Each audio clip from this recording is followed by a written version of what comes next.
Hello fellas.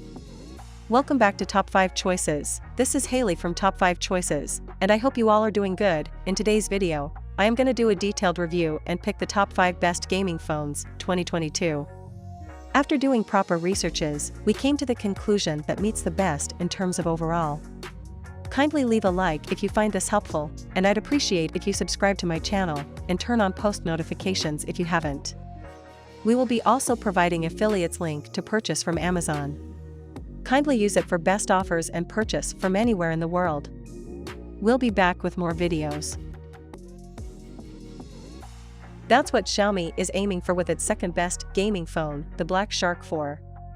It offers pretty much everything the Pro version has but tones down the chipset to Snapdragon 870 and swaps the main 64MP camera for a 48MP one. It may sound like a significant downgrade, but the competitive price tag of just €500 may be enough to convince you to pull the trigger. And the Black Shark 4 has two of those. On top of the already standard 144Hz OLED panel, Xiaomi has included other gaming-specific features such as the physical shoulder triggers. That may not sound much given that ASUS and NUBIA are doing it too, but these ones are physical, clickable buttons. And nothing beats those when it comes to gaming. The handset is also geared with a set of powerful loudspeakers and a proper cooling system, making sure performance lasts. However, the camera setup covers only the bare minimum.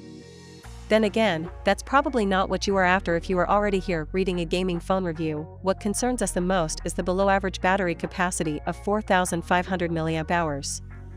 Hopefully, the extra fast 120W charging will make sure charging sessions are as short as possible.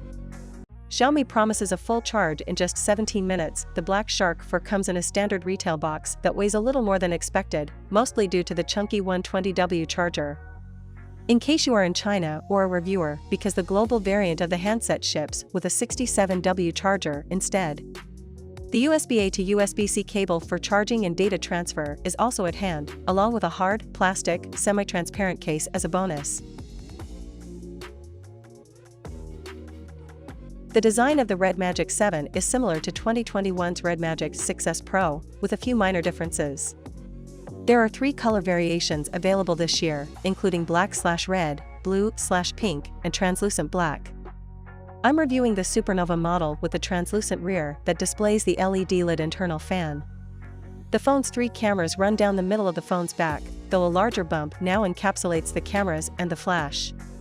A vent has also been added to the backplate this year, which allows for more air to enter than a single vent. All 4 sides of the device are slightly concave, with the right side, top and landscape, containing the phone's 2 touch triggers.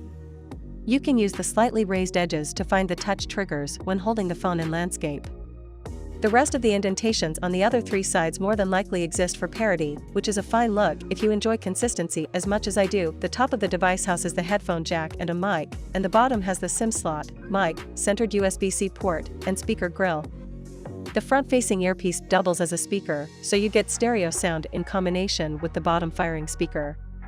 Still, 2 front-facing speakers would be better, especially for a gaming phone with plenty of available bezel below the screen.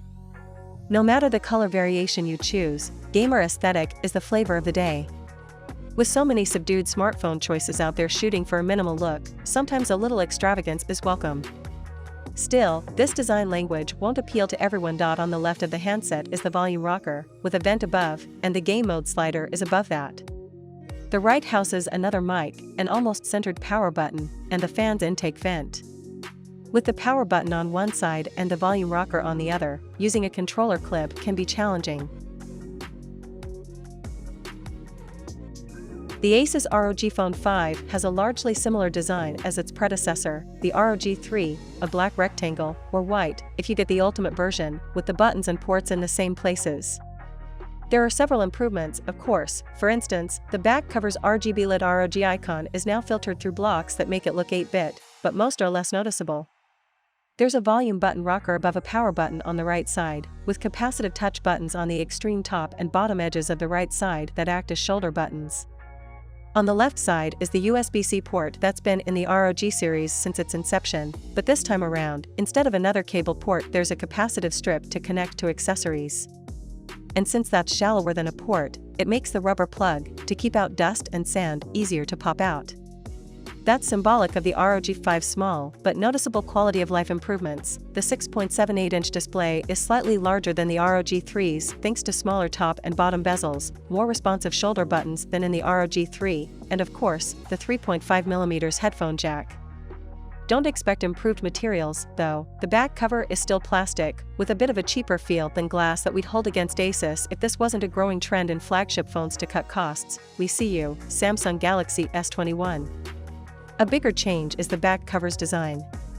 Gone is the ROG 3's cutout window into the heatsink. There's still a ROG logo on the standard ROG 5, albeit with a blocky filter that makes it look retro 8-bit, that lights up in programmable patterns, much like gamer-chic light-up components inside a PC desktop build. In the Pro and Ultimate versions, the logo is swapped for a small, about 1-inch OLED panel which can display a symbol or message of your choice. While RGB and OLED panels certainly scream gamer aesthetic, they're a far cry from the first ROG phone which had such deep grooves zigzagging across the back cover it looked like an incognito Decepticon. These flourishes were tamed over the ROG phone generations, and the minimal lines seen today are the culmination of a more mainstream look, with a geometric but rounded camera block at the top of the back cover.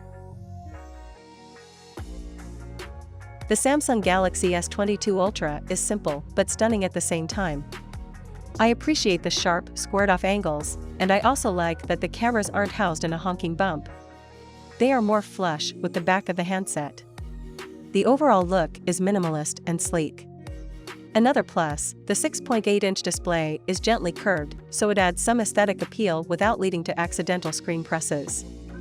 My only complaint is that sometimes typing words or moving the cursor on the extreme left or right side of the screen can be a challenge. Despite having a slightly larger display than the 6.7-inch iPhone 13 Pro Max, the S22 Ultra is lighter at 8.07 ounces versus 8.5 ounces for Apple's handset.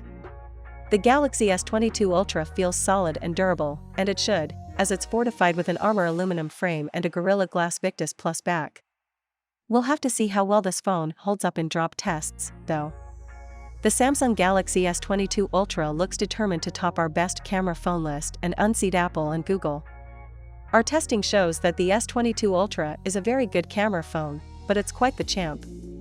The Galaxy S22 Ultra boasts a larger 2.4 pixel sensor for capturing more light and data, as well as a super clear glass lens for capturing nighttime videos without flares. You also get a 12MP ultrawide lens, plus dual 10MP telephoto cameras that combine to offer 10x optical zoom and 100x space zoom. For more comparisons, check out our Samsung Galaxy S22 versus iPhone 13 Pro Max low-light photography comparison. Samsung is also doubling down on computational photography with its camera system. There's adaptive pixel technology that combines 9 pixels into 1 for better images in the dark, enhanced AI high-res processing and 4x faster multi-frame processing.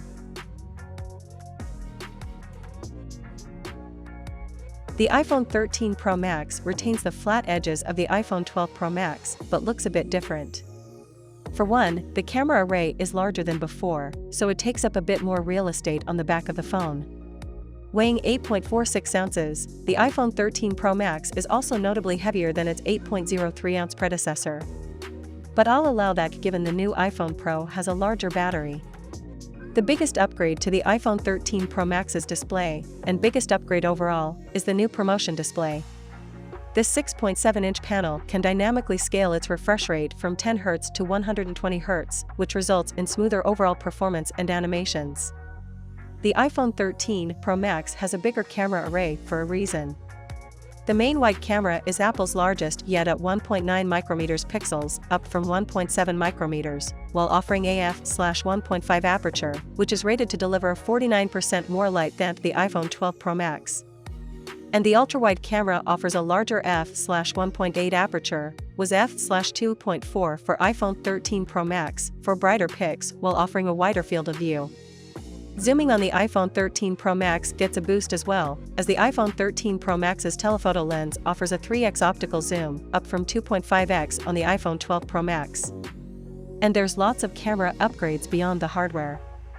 For example, the iPhone 13 Pro Max leverages the ultra-wide camera to capture images as close as 2 centimeters away. I really enjoyed getting up close with this piece of wood on a nearby beach. While the iPhone 12 Pro Max struggled to get close, I could capture every nook and cranny with the new iPhone.